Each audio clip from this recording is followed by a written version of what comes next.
ketika orang ucapkan la ilaha illallah opat kudu diyakinkan. Hiji la ilaha illallah oh pangeran kecuali Allah berarti Allah aya. Dua la ilaha illallah Allah teh hiji sanggesa aya yakinkan Allah hiji. Oh dua oh tilu la ilaha illallah. Nomor katilu la ilaha illallah yakinkan Allah teh teu aya nu nyarupaan. Nomor kaopat yakinkan la ilaha illallah salian Allah menang Allah gitu aja. Sallallahu ala Muhammad sallallahu alaihi wasallam. La ilaha illallah teh sambarang. Wow, ieu mun rekat teh nyomakna. Illallah. Illallah. Cauna koneng gede. Illallah. Illallah. Cauna rada letik la ilaha illallah la ilaha illallah. Tolong dapat rekat bloon. Tama kos Haji Pendi, Kipu Doli, ngariung tak kos gitu teh. Seberes. Kayak tak la ilaha illallah jadi mantep kan orang. Nah, Kangjeng Nabi Musa digerokeun ku Gusti Allah. Mukhalafah lil hawadis. Carana kumaha?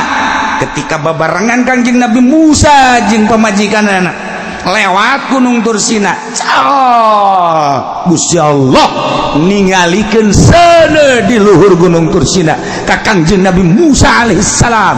Cukup sakitu ge berarti kan eta teh ngagerokeun. Nu mantak teh Kangjeng Nabi Musa qala li ahlihi umkusu makana aku cicing di dieu. Ini anastun naro kaulah neuleuseun pangdeuleu Kangjeng Nabi Musa seuneu kumata ieu kadeuleuna seuneu ku di dieu kadeuleuna cahaya ku sir kadenge ieu teh Gusti Allah eta panggero Gusti Allah langsung cicing pamajikanana nyanggakeun mangga kakak aya digerokeun mah ku Gusti Allah kula deuk di dieu geus nungguan wajan tengku kumaha ge kula nu Allah bumi nu Allah panita Allah rela kula mah asana tiis ka jero hate teh buka pamajikan kos kitu geunaheun jasa ya Allah coba pamajikan dewek pamajikan sia tengah peuting ayo coba yuk Masya Allah pamajikan Kangjeng Nabi mah pamajikan Rasul mah kitu Siti Hajar jeung Kangjeng Nabi Ibrahim alaihissalam instruksikan ku Gusti Allah tidak ke Mekah gede betul nu aya di jero beuteungna Kangjeng Nabi Ismail datang ke Mekah langsung nyieun tina tanggal korma tek supaya ulah kapanasan ulah kahujanan beres cek Gusti Allah Ibrahim pulang deui ka Syria ka ditu tinggalkeun pamajikan anjeun tinggalkeun neng kakak titah balik deui ka ditu ka Syria bener titah ku Gusti mohon lamun ieu titah ku Gusti bumi nu Gusti kakak nu Gusti kula nu Gusti tadina ge eueuh diayakeun ku Gusti ulah ulah naon kitu ngaranna wah ulah bingung ulah cangcaya laksanakeun parentah Gusti kula ge di dieu ngalaksanakeun parentah Gusti nyangakeun mangga urang sarua tawakal ka Gusti Allah. Kangjeng Nabi Ibrahim kan ngeunaheun hatena berangkat ka Syam pamajikanna Siti Hajar ditinggalkeun gede beuteung teu mikiran kumaha ngalahir saha bidana saha dukura teu Allah deh urang lamun ka pamajikan kitu asana geus moal kuru awak moal ieu mah ngalang layung sugih ku sugih na ngalang layung biasa mikiran pamajikan kakak da ka mana ngariung kalah tuh pani pagawean kakak siapa suku di pagawean kakak iya beteng nang saha ulah ditinggalkan gulang ke kumaha lamun mulai setengah peting eueuh deui panyalindungan iwal di kakak ulah ka mamana kalah gula mah teu ridho jasa tadapan eungap urang nek ngariung bae kitu meunang eungap jasa tetakan teungeunah coba lamun kieu mah nek ka mana kak itu tetangga nu kamotan tahlil kak ka ditu ade ge jadi seorang lah tuh seorang jaya Allah mantep ngeunaheun azan kana hate mantep biasa kumaha lamun neng karasa betul tenang bae kalah geus pokona kumaha teh kumaha ge gaya Allah ieu ke pertolongan Allah datang deuh amis asana urang hariung ngarokok ngobrol tenang we bandi ditu ngomong doang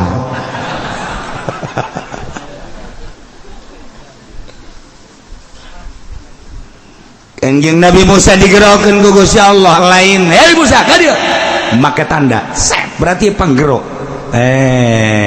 naik bener urang ge sarua sehari-hari digerokeun ku Gusti Allah ieu lamun ngarti mah lamun paham mah urang datang ka dieu teh aya nu ngagerokeun Gusti Allah ge ieu teh ngagerokeun Gusti Allah Junaid ngaji Ned ngan lain kitu Gusti Allah ngagerokeun anak mandi set di jero hate ngaji eta nang saha Noel ja itu digerokeun mah ku Gusti Allah boro-boro urang Serang boro-boro urang Merak boro-boro urang Bandung ieu penuh ngaji Bandung Tasik Ciamis Panararaya neuk naraon meureun ka dieu aduh malam kamari anu bebeja ti Cilacap Ambo jauh amat sukula jago ngarti tah henteu sia bahasana naon lah jaga ngarti kula mah ngaji bae ka dieu jian naonan nang saha toel ku Gusti Allah nu katoel digerokeun ku Gusti Allah datang nu teu katoel sadeupa ti imah indit kaluarkeun cenah mobilna mumpung sukene engke mah hese kaluar motor keluarga eta naon eta atuh teu ditoel ku Gusti Allah teu disalahkeun tenan teh encan aya panggupai Gusti Allah bae ieu menang Allah lain kudu digerokeun hei ka dieu cara di SD disebutan hiji-hiji pendek udur teu hadir pudoli hadir eta mah ngaranna disebutan hiji-hiji teu kitu Gusti Allah mah rahasia Allah digerokeun ku Gusti Allah tek datang ternyata horenganan dek di hujanan kuat ente sia eta mah kaditu mangke lamun ngaji hakikat ieu mah keur carita bayangan Kangjeng Nabi Musa digerokeun melalui seuneu Kangjeng Nabi urang digerokeun ka gunung Muhammad mun dijabarkeun ka dieu ka luhur gunung di dieu maneh nu bakal dibere wahyu ku aing cang Allah ka dieu ngan cicing heula di dieu menang saha eta kitu ngagerokeun Gusti Allah melalui tanda-tanda hanya jelema anu digerokeun ku Gusti Allah nu ngarti ya nu mantak ahli-ahli toriko di mana geus lempeng aya panggupai ti Gusti Allah pirasat ngaranna ke rasul mukjizat nabi mukjizat wali karamah kiai melalui maunah aya panggupai kaditu ulah nu eta mangan hese dicaritakeunana sebab teu mah rahasia nu paling jero jadi digerokeun ku Gusti Allah teu lain teh digerokeun jeung moal bisa gerokeun ka dieu Musa mun dijabarkeun padahal mah lain kitu beret cenah tak ini anastu nar kaula neuleusana di luhur gunung berangkat orang dek muka lama jeung Gusti Allah dibere wahyu sarua urang ge lamun da aya jelema dijadikeun kiai digupai ku Gusti Allah ceng mondok eta nang saha nang Allah gagah sugih aya teh digupai ku Gusti Allah teu betahkeun ieu mah nya susah jasa haji bapana ge sia aya betal terus atuh itu betah sabodo sia geus kos itu ngomongna geus dipiceun tapi nyana betah bae masyaallah aju ngaji eta teh nang ngagupai Gusti Allah ceng pondok sia melalui proses payah jurokai patangalun didelekeun kumaha pagawean si hayo terus tahun 2 tahun 10 tahun 15 tahun bisa nyana mil jur biasa sorok alpia jur maklum nantek wabe patul muin dan zak balik ceng balik kawin ceng kawin nang Gusti Allah teh teu ka harti bae ku urang ceng bagan ngaji budak ceng kagak ceng pilkada ceng hilu ceng hancur sia ceng nah eta nafsu terus urang diaping aya di diaping ku Gusti Allah mah salamet terus makin ka ditung ibadah hudang beuting ceng nang Allah hudang tahajud ceng sareng kitu ilmu geus aya di sia nanya geus aya di sia tinggal siap perang jeung nafsuna doang tahajud tengah penting Allah terus beki bersinar selama 40 peting urang tahajud bae selama 40 peting urang tahajud bae eta engke sinar kolbu naik ka beungeut cahayaan beungeut mantap kanyahoan 40 peting teu lepas tahajud bari ikhlas kadeule sinarna wehey nyana hideung cicing dinu poek mal kadeule ge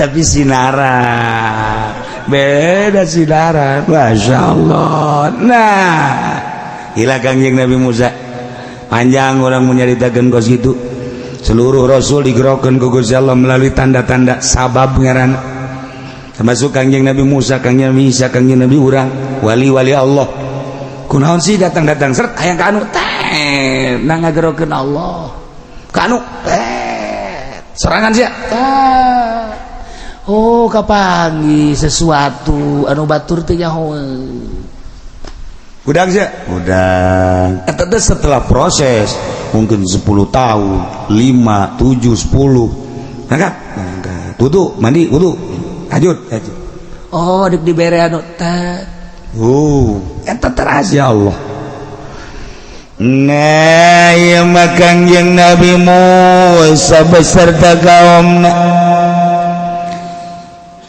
dek ngalestarikeun janji ti Gusti Allah nyalametkeun Bani Israil dipimpin ku kangjeng Nabi Musa tidinya kangjeng Nabi Musa kita ngabejaan ka kaum kaum Bani Israil gerak kaditu ke Mesir kuari mah tuh Mesir teh gerak urus raja jeung patihna geus teu aya balad-balad tentara na geus teu aya kaum-kaumna anu marilu jeung raja Firaun geus kuari gerak persiapkeun jang raja gerak persiapkeun jang patih gerak persiapkeun jang ngeusian keraton Mesir. Ya Allah numantak Gusti Allah wa awrasnal qaumal ladzina kanu yustad'afun wallahu a'lamu bimaradi wa awrasna kami doa geus ngawariskeun Musa ka kenal kaum maka kaum alladzina kanu yustad'afun nyata jelema-jelema anu dihinakeun dijadikeun abid baheula teh ku raja Firaun yakni wa hum Banu Israil orang-orang Bani Israil cak Gusti Allah aurasna kami ngawariskeun musakakeun ka Bani Israil masyariqal ardi wa magharibaha wetan bumi kulon bumi timur jeung barat allati barakna fiha nuku kami dibarokahkeun pinuh ku kabarakahan bil ma'i wasyajar cai sing kolocor bangawan nilanu luar biasa caina herang pohara laukna katingali semua amis caina wasyajar itu kene tatangkalan tangkal zaitun tangkal korma tangkal kacang berbagai tatangkalan pinuh ku kabarakahan masyariqal ardi wa magharibaha Mesir wa hiya Syam berikut Syam Syria Damaskus tuh gerak tah jang maneh tuh cek kangjeng Nabi Musa kaum kuari mah geus dipersilakeun ku Gusti Allah tina ka kawasan Firaun baheula kuari ku urang digantian Mesir geus puguh Yordan geus puguh Kuwait berikut ka belah dituna terus Syria Sam masyariqul ardi wa magharibaha kabeh dipersilahkan sok urus ya Allah ya Rabbi diurus sangeunah-ngeunahna jeung saindah-indahna diurus ku Bani Israil anu tatarina urang Bani Israil teh hirup anu diperbudak kuari kakarak menangkak kalaluasaan pertanian dibebaskan perdagangan dibebaskan berikut segala rupa dibebas-bebaskan pengurusan anak dinginah-nginah pinuh ku kebarokahan geus puguh cai curcor kitu keneh tangkal kayu usaha-usaha perdagangan indah anu luar biasa ialah pamere ti Gusti Allah ti penghinaan datang ka kemuliaan ia melalui proses penindasan ti Raja Firaun mandak ketika orang ditindas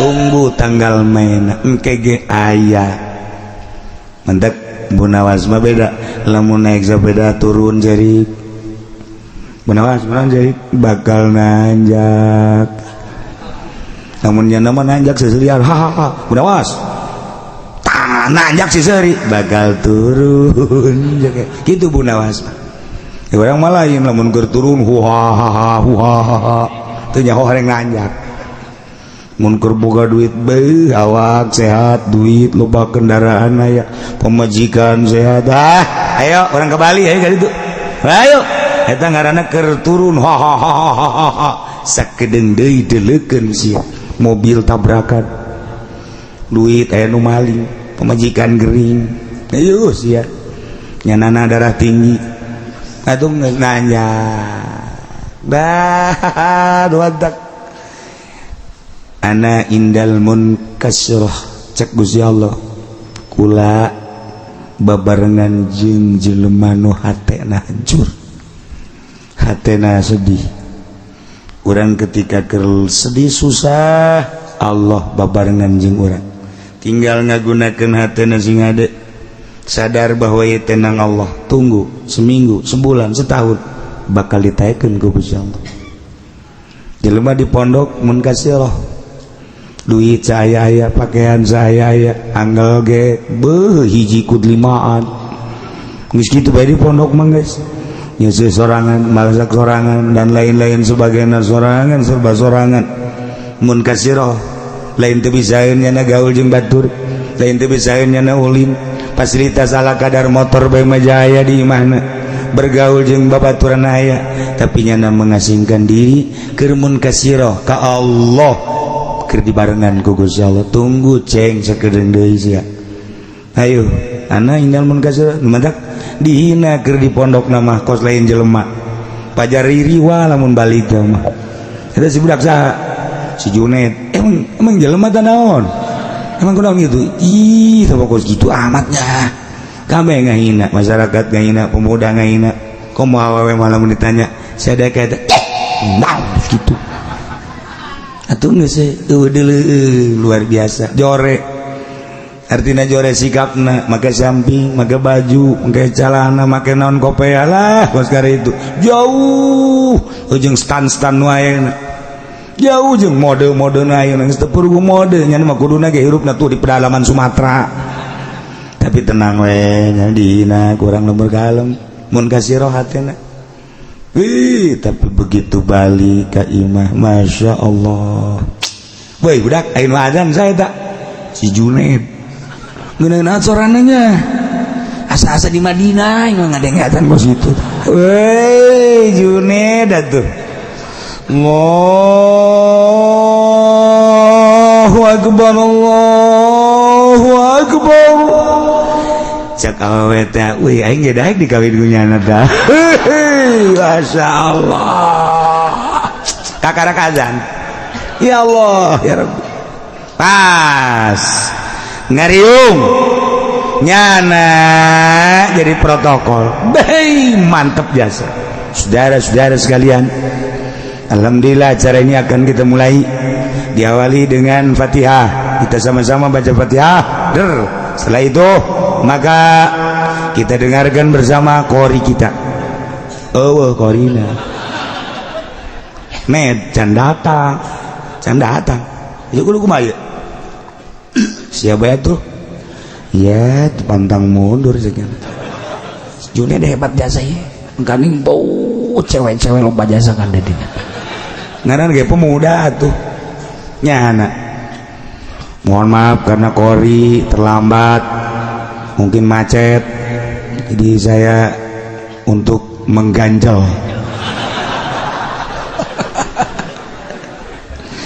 A'udzu billahi minasyaitonir rajim.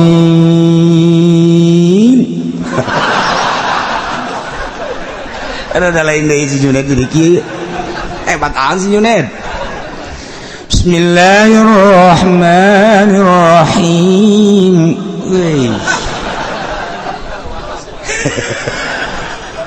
Lam yalid wa lam yulad wa lam yakul lahu kufuwan. Gawe ribut. Bobo aing mah, bobo aing ribut. Tuh si Junet tadi nama di Ciduan barang balik pohara. Ya Allah, beres ya ngaji Quran mau balik tidak datang di mana. Aduh tidak datang mau balik Ned mau balik tidak datang ajo manya bubar ku masih ya jatuh siap baik. Ya Allah ya Rabb. Wow, pidato sedek-dek Junet. Beres ceramah diakhiri ku mamaca.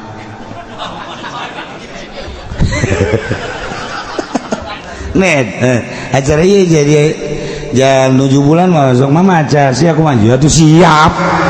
Tuh sepira mamaca. Ayo baik. Segala rupa gayanya siap.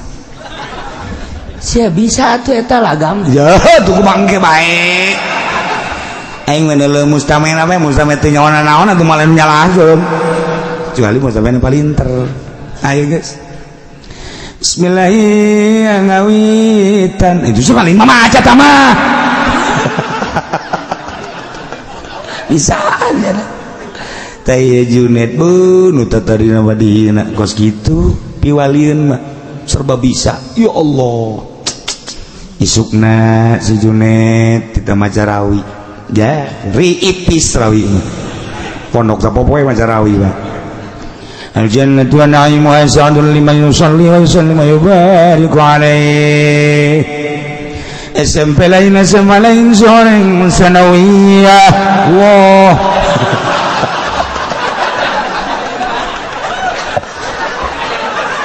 Aduh, sial tuh si Junaid.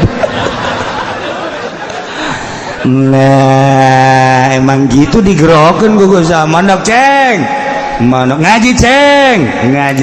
Nu mantak kaheureyan kaulinan di pondok jadi ilmu kabeh. Lalagan kokorian segala di pondok jadi ilmu. Emang kos kitu di pondok mah. Mun nyarita Gus Dur mondokna emang bener jah henteu.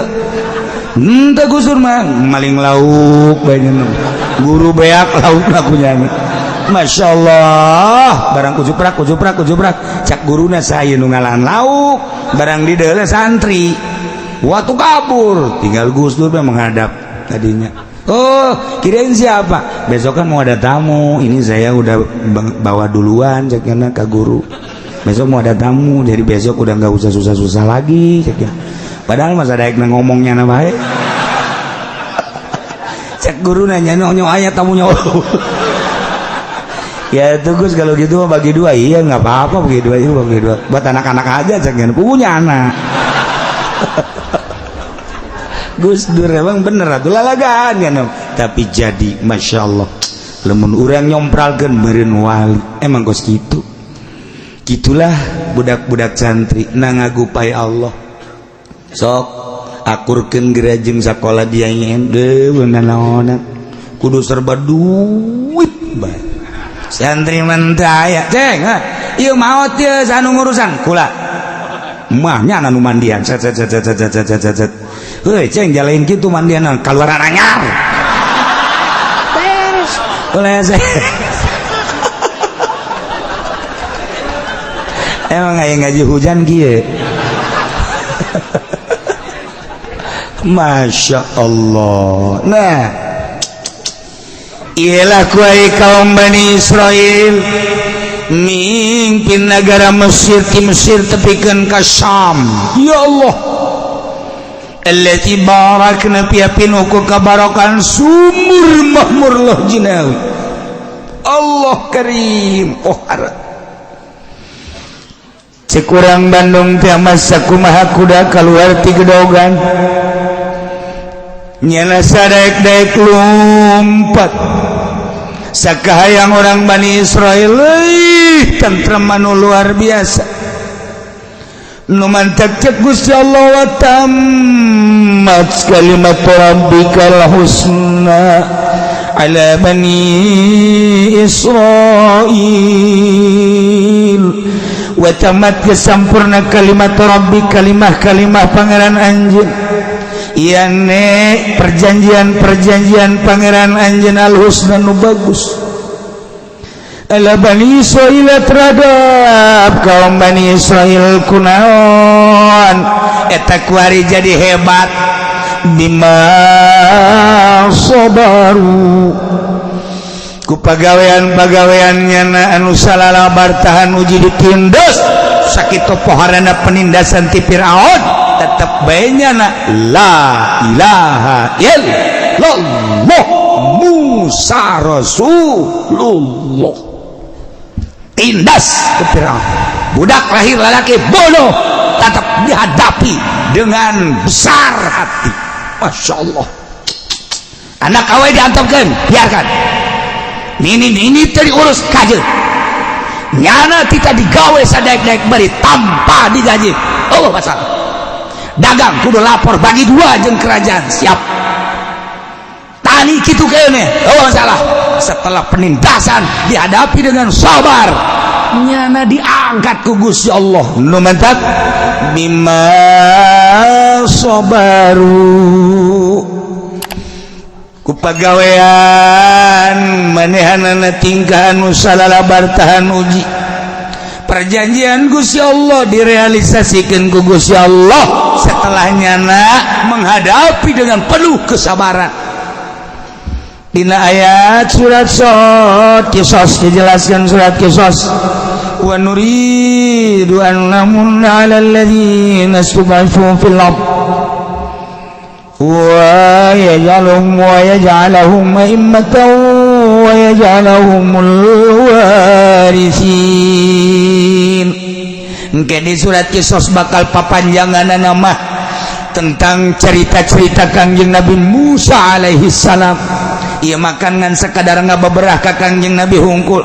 Kangjeng Nabi teh dihina ku kaumna, Kangjeng Nabi teh dihina ku pembesar-pembesar. Kangjeng Nabi teh dicaci maki ku pembesar-pembesar Mekah. Dibere contoh Kangjeng Nabi ku Gusti Allah, ulah prihatin, ulah sedih Muhammad, lain anjeun bae dek negakeun agama dakwah fisabilillah. Deuleu kaum-kaum nu baheula, deuleu rasul-rasul nu baheula, can sakumaha anjeun mah Muhammad. Sok urang dongengkeun yeuh Musa, didongengkeun ku Gusti Allah. Ternyata tenang Kangjeng Nabi. Hanya ngababerah teh Kangjeng Nabi. Ketika Kangjeng Nabi sujud, kemudian si Abu Jahal saha anu bisa tuh nendeunkeun handalam tuh ka pundakna. Heh tendeun. Masya Allah ditendeun ka dinya ku salah seorang pemuda blak Kangjeng Nabi keur sujud teu bisa udah. Jeroan onta diasupkeun kana karung, mata tukang karung teu beres eta tah. Tendeunkeun ka dinya. Kangjeng Nabi kan teu bisa. Oh, teu bisa udang. Tetep bae Kangjeng Nabi maca subhana rabbiyal a'la wa bihamdi. Subhana rabbiyal a'la wa bihamdi. Subhana rabbiyal a'la wa bihamdi. Abu Jahal, Abu Sufyan beserta rekan-rekan seserian yang serikeun. terus saya ngebejaan ke situ Fatimah udah cicingin emang tuh dulu bapak mana di masjid bisa udang kunaon emang tuh dulu kodinya bener baik cat dialaan ku situ Fatimah dicabut karak Rabbi firli warhamni wafat coba Siti Fatimah nyarekanan ka ditu susurian kabeh sepira Fatimah tuh coba urang macan sakumaha kakarak dek magahan ngaji nu daratang mah ulah kamarah kakarak urang dakwah kucak kece aju jalma baralik ulah ka dakwah deuleu ta Kanjeng Nabi urang macan pernah diciduhan kakarak diomongkeun deang diomong-omongkeun lah diomongkeun ieu teu kena kulit kena hate doang can sabaraha Kanjeng Nabi coba masyaallah geus beres di dieu balik diciduhan deui Muhammad masyaallah ketika Kanjeng Nabi berangkat ke salah seorang jelema anu buang ka warah Kanjeng Nabi naik himar kocek maksud ada dakwah ka Imam Abu Sufyan begitu datang ke hadapan Imam Abu Sufyan kumaha emang Kanjeng Nabi dihormat lain turun Muhammad cangcang ka himar cangcang aja kumaha cek Abu Sufyan teh ambe maneh jeung ambe himar bauan maneh Muhammad coba eta kan bahasa lain laga Kanjeng Nabi biasa bae sekedar ngajak ke Allah urang can sakumaha urang mah tuh kakarak ngariung dari bare berkat bae ge ku ceurik ya os kitu mah can jadi kiai apa tuh lamun diondang dianterkeun teu hujan gede berkat eueuh nu ngongkosan eueuh kakarak eta kiai mukos kitu ieu mah masukana di agung-agung ya peda leutik doang meureun kitu pod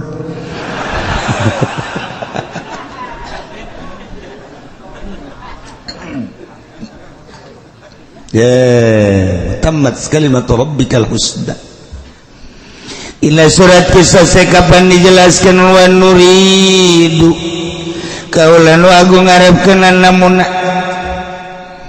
kana yang merenugraha alal ladzina sudifu ka jelema-jelema anu dihinakeun dijadikeun labid dijadikeun budak pilar dia ne kaum Bani Israil wa yaj'alahum a'immah nuku kaula bakal dijadikan imam-imam engke pemimpin-pemimpin wa yaj'alahumul warisin bakal dijadikan ahli-ahli waris Fir'aun ieu tah wa awrasnal qaumal ladzina kan masyaallah wa dammarna ma kana yasna'u fir'aun wa qaumuh wallahi maradi wa dammarna kaulan wa agung arusak maka kana bangunan-bangunan wa yasna'u fir'aun dijieun ku raja Fir'aun wa qaumuh wa ma kanu yarisun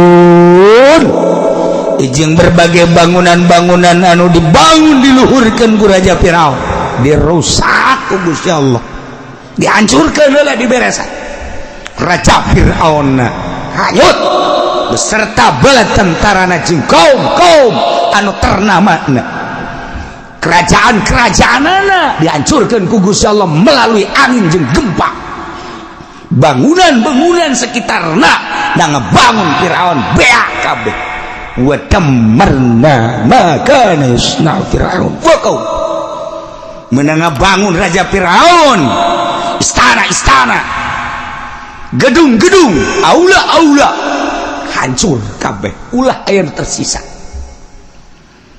supaya ngeunaheun kaum Bani Israil mimpin negara Mesir sesuai jeung aturan-aturan syariat anu dipimpin ku Kangjeng Nabi Musa alaihis salam beak kabeh masyaallah kuari makaum Kangjeng Nabi Musa ya ne Bani Israil teh cicing di negara Mesir berikut wilayah naka ditu datang ke Syria Syam anu geus satu suara ngimankeun ka Gusti Allah Subhanahu wa taala. Tinggal aya sautak saeutik jelema anu encan kasiram atawa henteu narima kana siraman-siraman dakwah Kangjeng Nabi Musa. Anu masih kene aya hiji dua nu nyembah ka tapekong, nyembah ka arca, nyembah ka patung, encan ngimankeun ka Gusti Allah Subhanahu wa taala. Eta mah ayana di pedalaman, ayana di pakampungan anu jauh ti paramean. Adapun negara Mesir kota, negara Syria Syam kota, kabeh satu suara la ilaha illallah Musa Rasulullah. Mantap jasa. Gitulah keberhasilan dakwah Kangjeng Nabi Musa alaihis salam. Yordania, Mesir, Israel, Palestina, Syria, Syam kabeh ngimpet ka Kangjeng Nabi Musa alaihis salam. Hiji we pangeran Allah. Ya Allah, ya Rabb. Eta hayang datang kadinya teh horeng prosesna pohara jasa penyiksaan tarung heula lain lalagaan. Kangjeng Nabi urang sukses mimpin negara agama. Kapan perang sabaraha kali Kangjeng Nabi urang dimimiti penghinaan, cacian jeung makian, ludah mah geus teu kahitung. Tapi terus bae dihadapi dengan besar hati jeung pinuh ku kasabaran, sukses. Urang kakarak mah asupan kalembur balik magaan ngaji hiji dua bae ge haju bae. Lah budak. Magaan ngaji aing mah santingan 3. Nu hiji lehoan bae.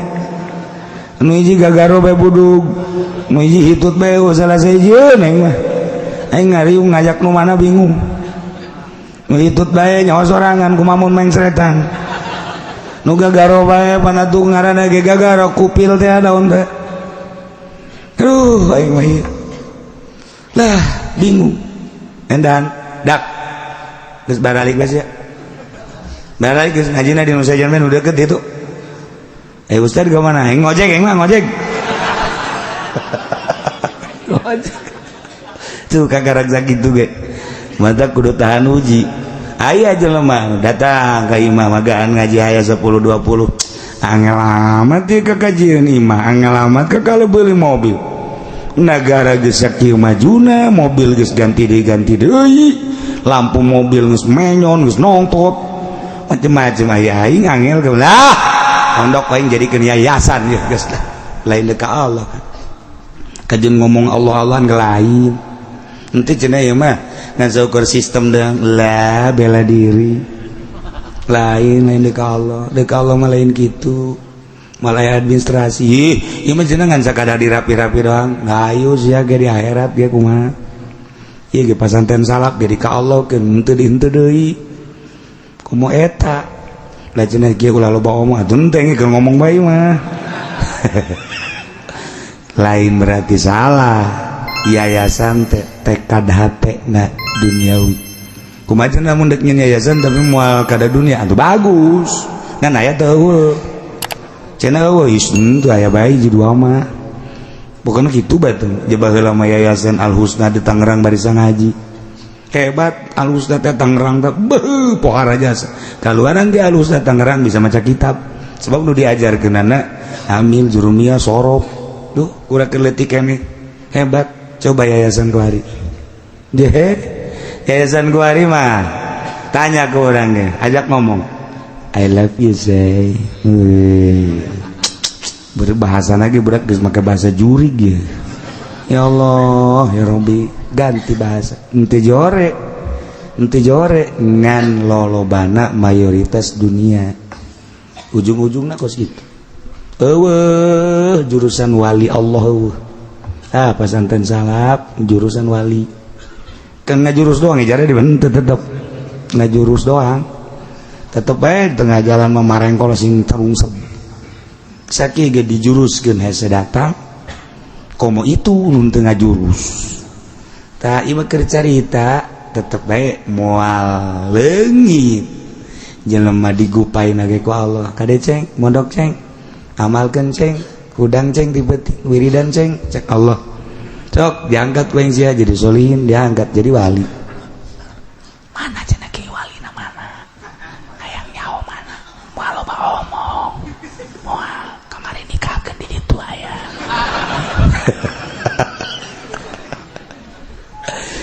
tah jadi ieu janji Allah ayat anu tadi asa rabbukum jeung ayat engke dina surah Qisas wa nuri annamunna kuari geus terbukti kaum Bani Israel nyicingan di Mesir kuari mimpin Mesir tinggal ngalalakon deui tentang kaum Bani Israel anu teu tahan uji. Di antara kaum Bani Israel itu orang yang sangkilang dikekele ku Kangjeng Nabi Musa dibere tauhid ka Allah terus bae teureun-eureun horenganan kersaning Gusti aya sebagian kaum anu kaluar ti agama Islam masyaallah sakitu geus mana coba وجاوزنا ببني إسرائيل البحر والله أعلم بالصواب صلى الله